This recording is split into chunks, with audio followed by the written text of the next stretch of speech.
December 1942. North American Aviation's test field at Inglewood, California. A cold marine layer drifts inland from the Pacific.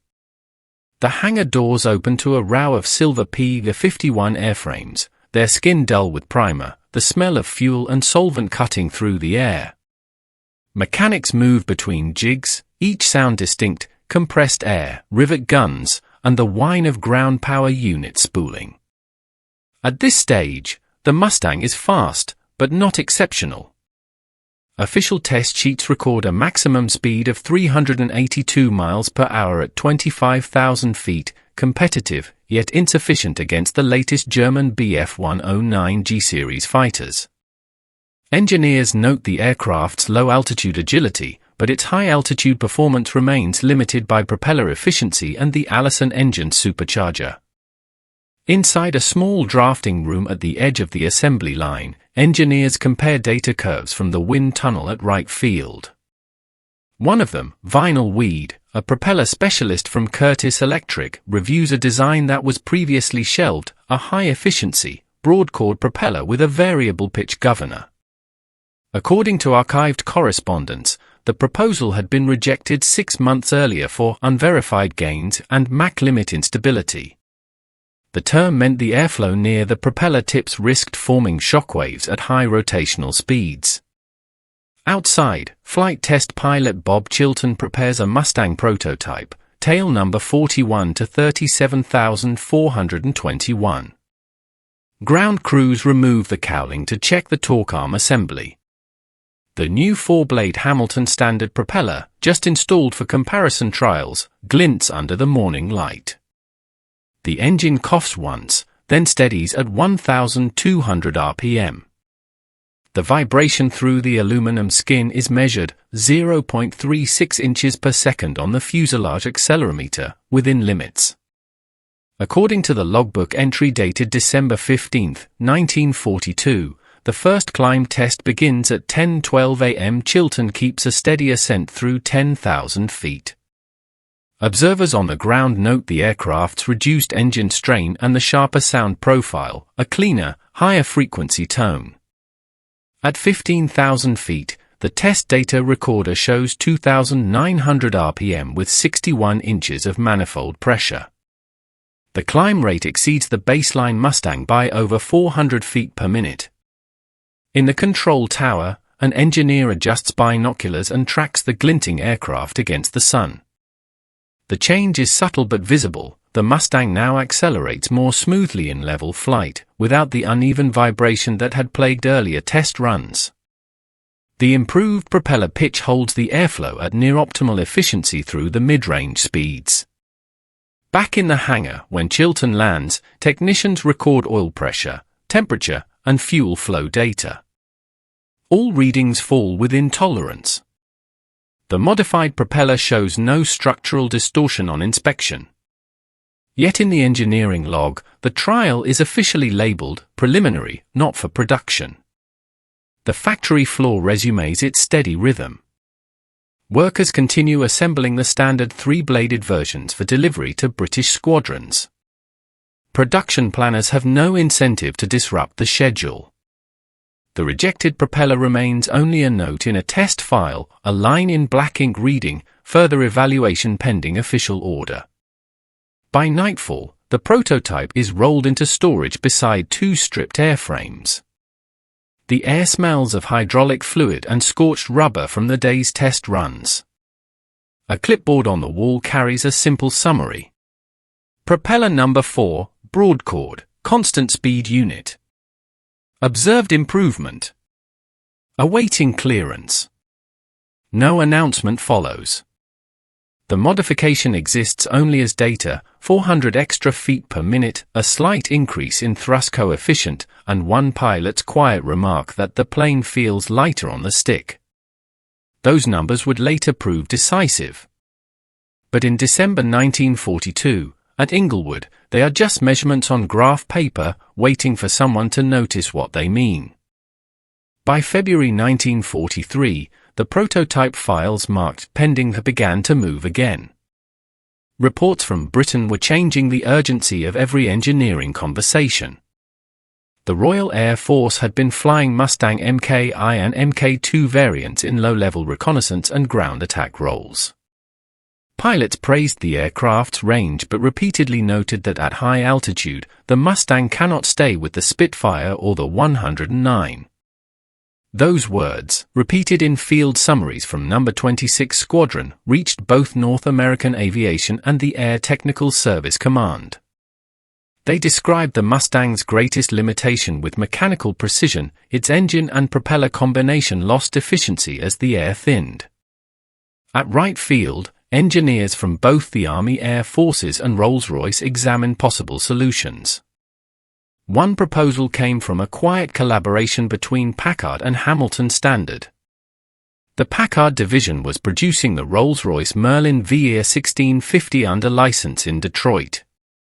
The engine offered exceptional high-altitude performance but required a propeller that could manage the increased torque and rotational speed. A standard 3-blade unit would cause cavitation near the tips. The broad-chord, variable-pitch propeller that had once been rejected suddenly became relevant again. On March 10, 1943, a test team mounted the experimental propeller onto a Mustang fitted with a Merlin engine.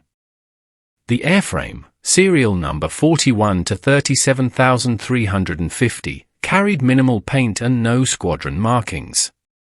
It was not yet designated P-51B, it was simply listed as XP-51 with Packard VE1650 and propeller configuration C.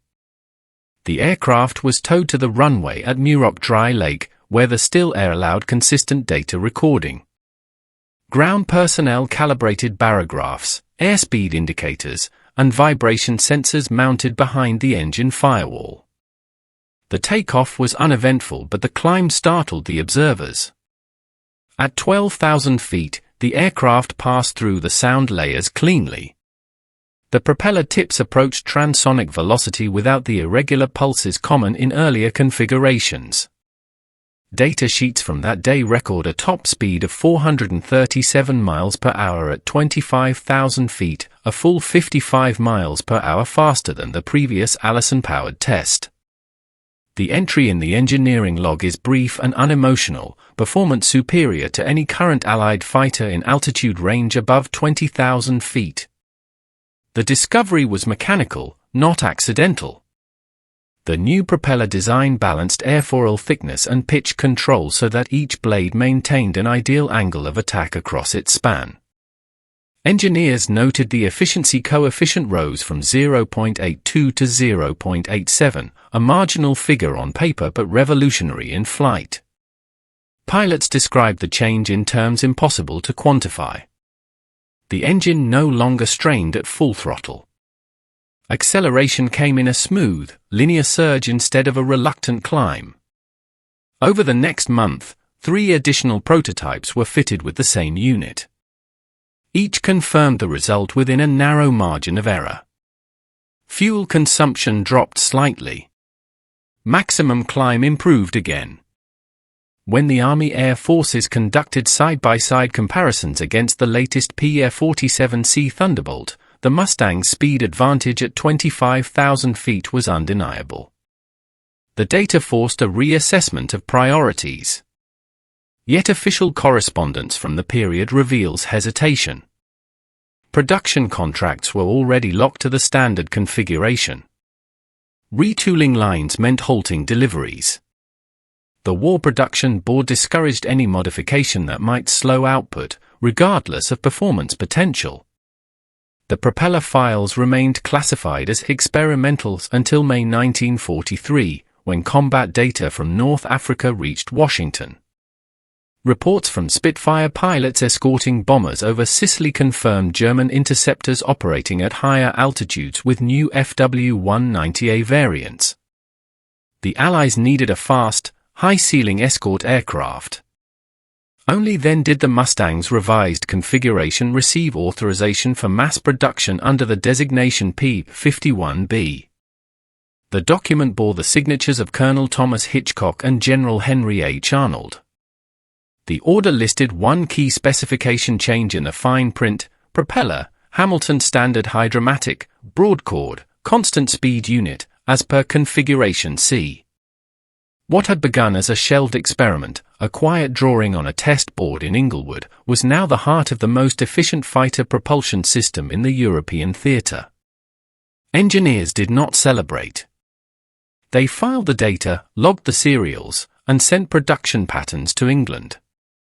The rejection of one design had given rise to a new standard, a shift that would soon reshape the war in the air. By the summer of 1943, the results were no longer theoretical. Squadrons equipped with the new P-51 Mustangs began operational trials under the 8th Air Force. The first combat records, dated September, came from the 354th Fighter Group at Boxted, Essex. Their reports carried no dramatic phrasing, only speed, altitude, and range figures, followed by terse remarks in the margins. The data spoke for itself. Average cruising speed at 25,000 feet increased from 361 to 392 miles per hour. Maximum level flight reached 440 miles per hour with a service ceiling of 41,900 feet. Fuel endurance at combat power improved by 12%, extending escort range to nearly 1,300 miles with external tanks. The figures were compiled in Engineering Division Report No. 4867-E, later declassified in 1947. The shift came from two measurable variables. The first was the propeller's efficiency across variable air density. Its constant speed governor automatically adjusted pitch angle to maintain engine revolutions within a narrow band. The second was the smoother torque curve produced by the Packard Merlin engine. Together, they allowed higher thrust output without structural vibration or loss of RPM stability. The combination created what test engineers described as a continuously optimized power state. On the ground, maintenance crews noticed the effect through instrument readings. Engine wear indicators showed reduced oscillation peaks on magneto traces. The broad-chord blades maintained laminar airflow even during steep climbs. One line from the test sheet reads, "Vibration, negligible, resonance undetectable within operational limits." It was a mechanical signature of stability, the kind that made an aircraft feel lighter, cleaner, and safer to push toward its limit. Archival footage from the same period shows Mustangs taking off from the concrete runways at Leiston and Debden. The camera pans across the propeller discs as they blur into perfect circles. Behind them, condensation trails rise sharply into the high-altitude cold.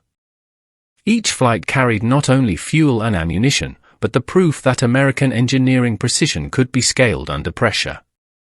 According to the Air Technical Service Command's October review, the propeller modification increased overall sortie survivability by 8% in the first operational month.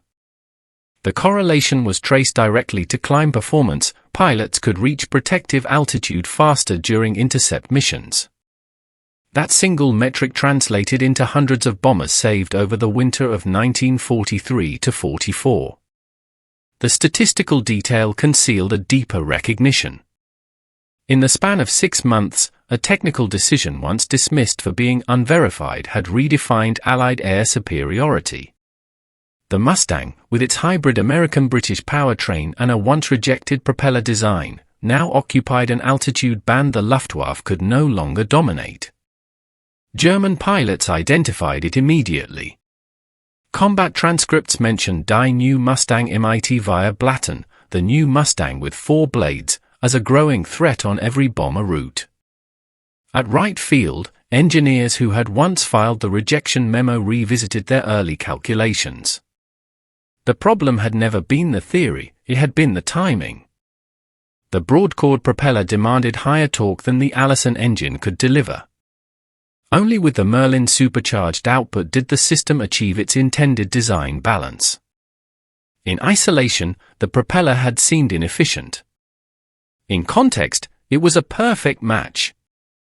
The realization carried a quiet lesson repeated in post-war lectures at the Air Materiel Command. performance breakthroughs rarely came from new inventions. They came from correct combinations, components built separately, aligned only when necessity forced re-evaluation. The P-51 speed record was not a miracle of design. It was the product of data revisited, numbers once ignored, and an engineer's insistence that airflow could be bent to reason. By December 1943, those numbers became doctrine. Every subsequent production order for the Mustang specified the Hamilton standard Hydromatic propeller. The change was written in 6 words on a single form, yet it altered the dynamic of the European air war. What began as a rejected drawing now existed in every squadron flight log, recorded in revolutions per minute, manifold pressure, and the precise sound of an engine climbing without strain. By early 1944, the transformation was complete. Every P-51 leaving the Inglewood and Dallas assembly lines carried the new Hamilton standard Hydromatic propeller as standard equipment. The production sheets no longer labeled it as experimental. There was no announcement or ceremony, only a revision in specification columns and a line stamped "Approved" per directive of AAF Material Command. To the men assembling the aircraft, it was another mechanical component among thousands. Yet in the skies over Europe, the change was visible from miles away. Gun camera footage recovered from the 357th Fighter Group shows contrails intersecting at 30,000 feet. The Mustang dives through, the blur of its 4-bladed propeller sharp against the pale sky. The aircraft levels, closes, and pulls up again. These few seconds of film reveal more than any written order. The new propeller maintains thrust even as the aircraft pitches through rapid altitude changes. There is no torque roll, no over-rev, only a steady hum that seems impossibly smooth. Pilots noticed it in subtle ways. Their after-action notes mention lower control resistance during dive recovery and a steadier rate of acceleration at altitude. Captain Clarence Bud Anderson later wrote in his log, "It felt like the airplane wanted to go faster all on its own." That sensation had a numerical foundation. The propeller's pitch automation held efficiency across a wider range of Mach numbers than any Allied design before it. The strategic impact unfolded quietly. The 8th Air Force extended bomber escort missions deep into Germany for the first time.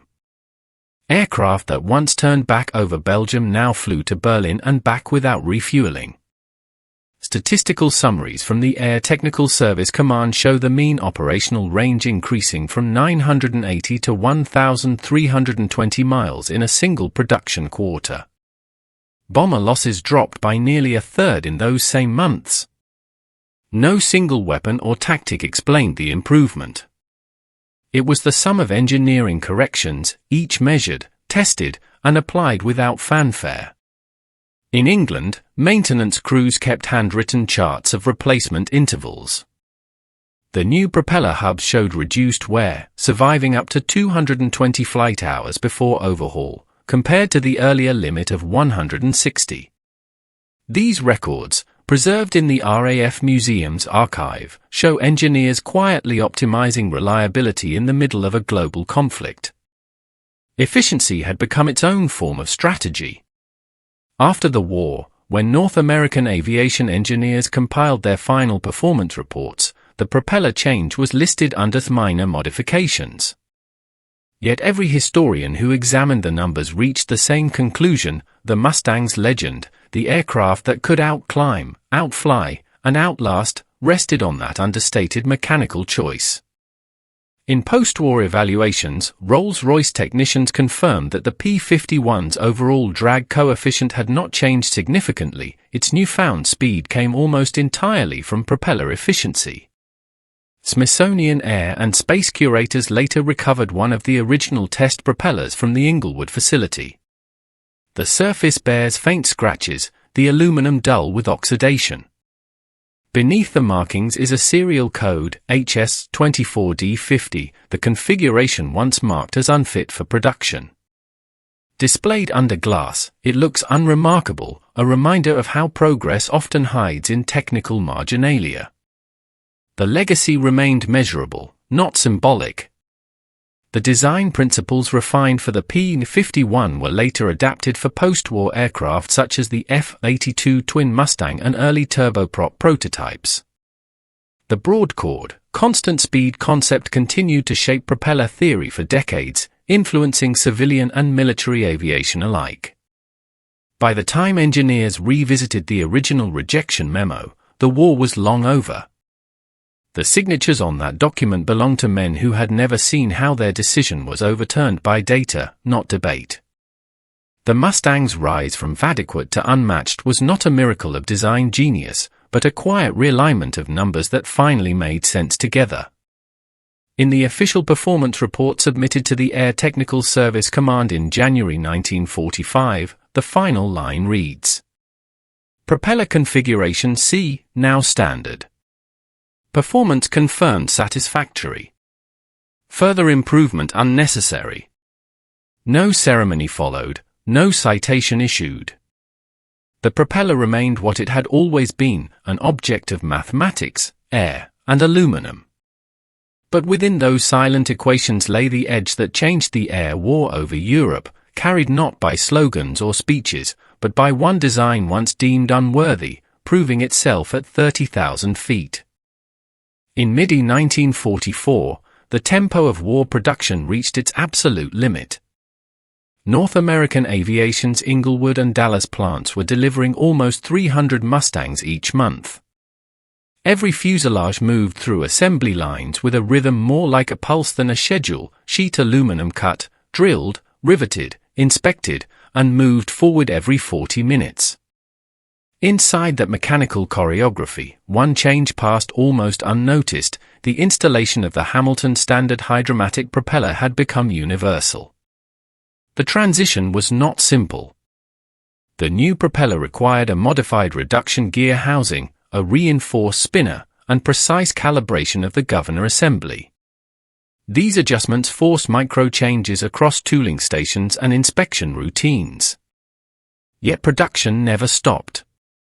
Between June and September 1944, conversion to the new standard was completed without losing a single delivery day. Internal memos from the War Production Board confirmed that the propeller modification achieved zero interruption of output. The figures remain impressive: more than 6,200 Mustangs built during that quarter alone, each equipped with the same broad-chord 4-blade unit first tested 18 months earlier. At the Hamilton Standard plant in Windsor Locks, Connecticut, shifts ran 24 hours. Aluminum billets entered one end of the factory and left the other as perfectly balanced blades. Engineers relied on mechanical micrometers instead of digital sensors, checking each curvature by hand. The tolerances were measured in thousandths of an inch. A line foreman later recalled that if a blade was more than 4 grams off balance, it was melted down and remade. Scrap was high, but quality was absolute.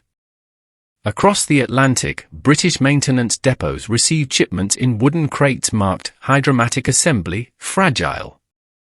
Technicians at RAF Warton trained American and British ground crews to adjust the propeller governors using field instruments.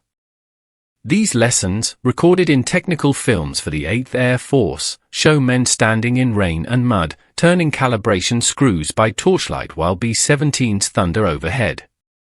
Precision had moved from the laboratory into the open air. Each finished Mustang carried a paper trail. On its left cockpit wall, an inspection tag listed for signatures, assembly, balance, governor calibration, and test flight. Those initials represented a system of engineering accountability that defined the American wartime industrial method: one man's initials for every critical step, no exceptions. By October 1944, the P-51D entered production with a redesigned canopy, new fuselage fuel tank, and the same proven propeller. With these improvements, the aircraft's effective combat range surpassed 1,500 miles. Bomber formations flying to eastern Germany now had continuous escort from takeoff to return. For the first time in the European air campaign, strategic bombing reached its full intended range without catastrophic loss. factory photographers documented the change without commentary. Rows of completed aircraft stretched toward the horizon, their propellers wrapped in brown paper for protection. The images now preserved at the Smithsonian Air and Space Archive show repetition as beauty, an entire generation of machines built to the same silent equation of air, torque, and thrust.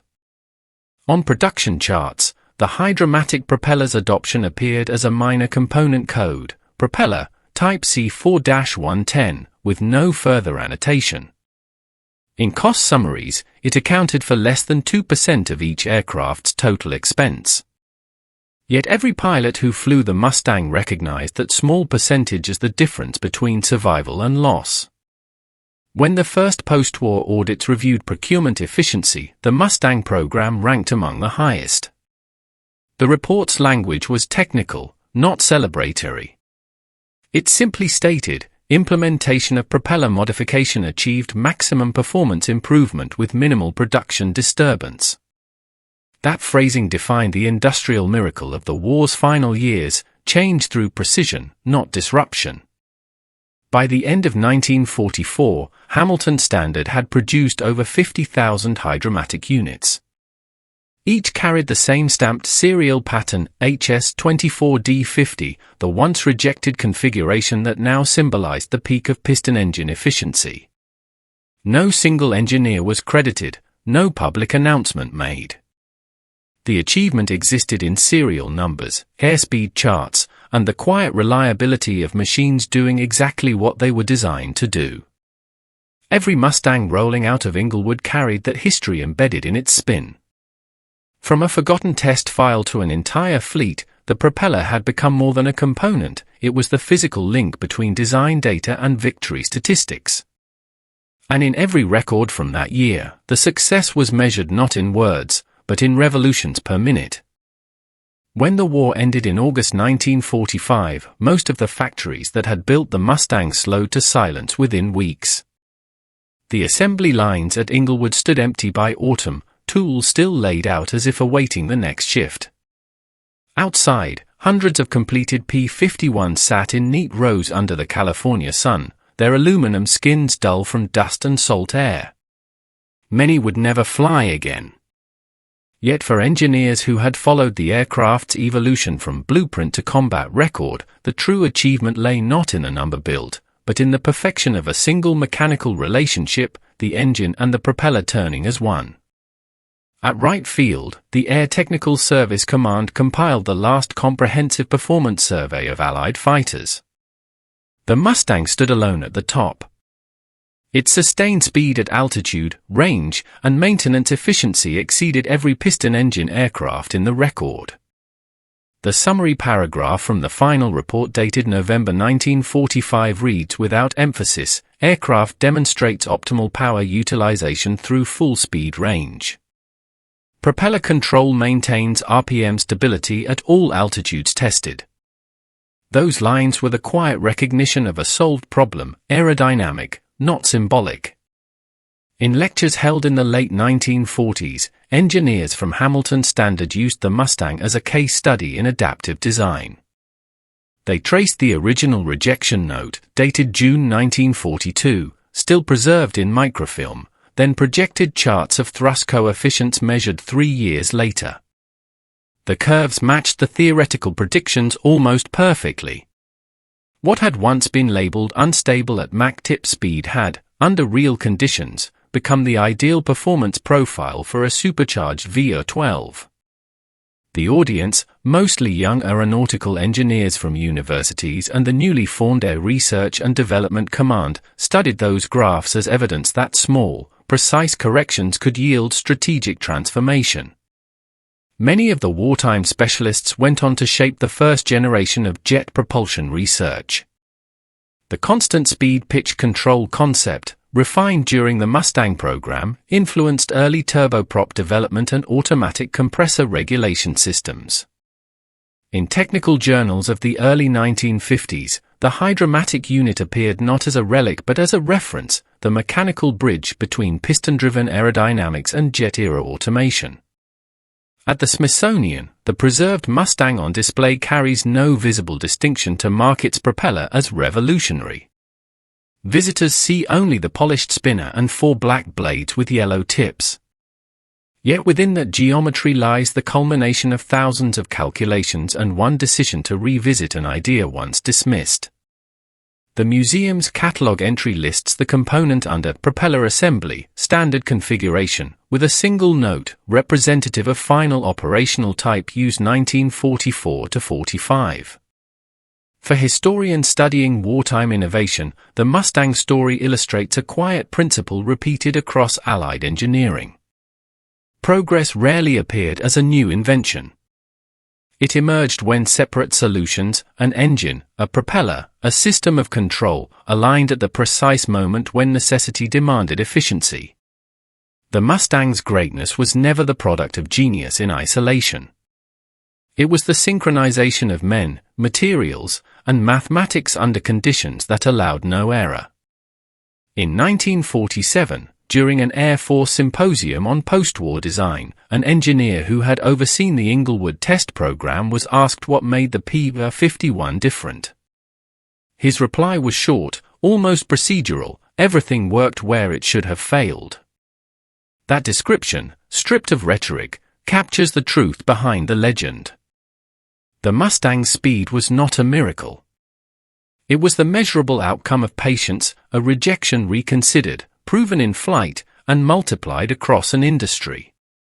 Today, every surviving P-51 that starts its engine carries that lineage. When the blades blur and the air begins to vibrate, they echo the calculations of men who once stood in cold hangars, watching numbers stabilize on a gauge. Each rotation is a reminder that history often turns not on declarations or strategy, but on precision, on one design that almost didn't happen, and on the quiet persistence that made it indispensable.